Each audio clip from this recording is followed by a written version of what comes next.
Immanuel Kant, talking further about morality and the moral paradox in his philosophy, uh, we come to see that Kant has also explained that how can autonomy be taught? खुद मुख्तारी को किस तरह सिखाया जा सकता है? Education must teach an individual to act in such a way that his will may at all times also serve as the principle of a general law.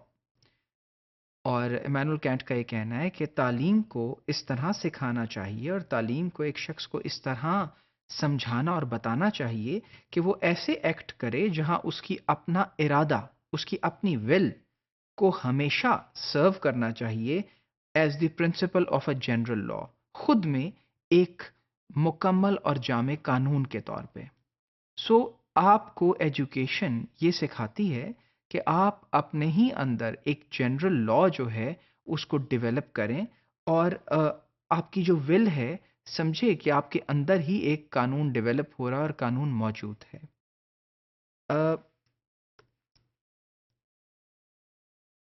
Kant believed that nature and morality existed in two spheres and separate spheres, and that education was a way of linking the two, thus achieving moral and rational autonomy. अब यहाँ पे interesting बात यह है कि दो separate spheres हैं, दो सेपरेट सर्कल्स हैं, दो सेपरेट दुनिया हैं, और वो दुनिया के हैं नेचर नंबर 1 है और मोरालिटी नंबर 2 है।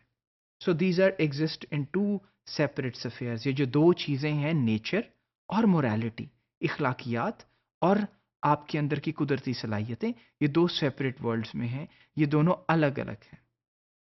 और एजुकेशन जो हमारे पास एक एंटिटी है वो इन दोनों को लिंक करने का काम करती है। So education links it to, और जब एजुकेशन इन दोनों को लिंक कर देती है आपस में, दोनों में एक राब्ता पैदा कर देती है, दोनों को ब्रिज कर देती है, दोनों के दरमियान जो फासला उसे ख़त्म कर डालती है, तो फिर ये रास्ता है मोरल और रैशनल ऑटोनॉमी को हासिल कर लेने का। तो हम यहाँ ये समझते हैं कि की पॉइंट यानी जो बेहतरीन रास्ता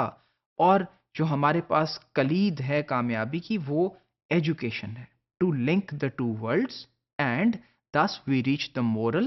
and rational autonomy. So एक इंसान की के कामिल होने के लिए, उसके मुकम्मल होने के लिए, जब वो मॉरली भी ऑटोनमस हो जाए और रैशनली भी ऑटोनमस हो जाए, तो ज़रूरी ये है कि हम दोनों दुनियाएं जो नेचर की है और जो हमारे पास मोरालिटी की है उनको आपस में लिंक कर डालें एजुकेशन के साथ। और education is meant to lead the child from a state of compulsion by natural desire to a state of being able to perform the right act simply through an understanding that it is right to act. और वो कहते हैं कि education एक बच्चे को lead करती है उसकी एक स्टेट ऑफ कंपल्शन से, उसकी एक ऐसी स्टेट से जहां वो कंपल्स्ड है, जहां वो मजबूर है, जहां वो ताबे है अपनी नेचुरल डिज़ायर के, और से उस स्टेट की तरफ जहां वो एबल हो जाए to perform the right acts, सही काम, सही इरादे, सही बातें करने के, जहां एक और सिर्फ उसकी बेस पे एक अंडरस्टैंडिंग हो कि ये सब कुछ करना ठीक है। तो स्टेट ऑफ कंपल्शन से, मजबूरी की हालत से, एक ऐसी स्टेट में ट्रांसफ़र होना जहां वो खुद में ये समझे कि सही एक्ट करना बिल्कुल एक सही चीज़ है और सही बिहेवियर है।